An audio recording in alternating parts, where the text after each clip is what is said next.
Welcome to the Learning Pines YouTube. We hope this video helps. You start by getting the plumbing right. Connect both Windows 10 machines to the same network, wired if possible, because speed and reliability matter.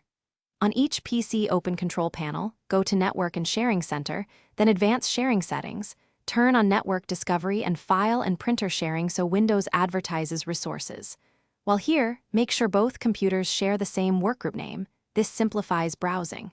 Once done, restart the network location service or reboot to apply changes before moving to sharing folders. Next, choose what to share and how. On the host PC, right-click the folder, open Properties and use Advanced Sharing to expose it on the network. Click Permissions and assign read or read/write based on needs. For security, add specific user accounts and set passwords rather than using everyone.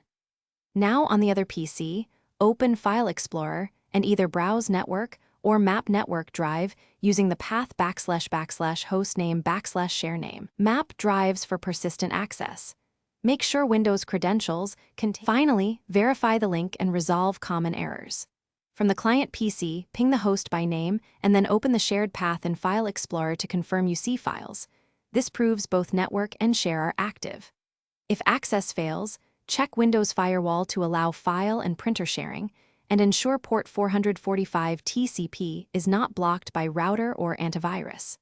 If prompted, enter the host account credentials and save them in Credential Manager. If problems persist, restart the server and workstation services or reboot both machines. Thanks for watching. Consider subscribing if we helped you.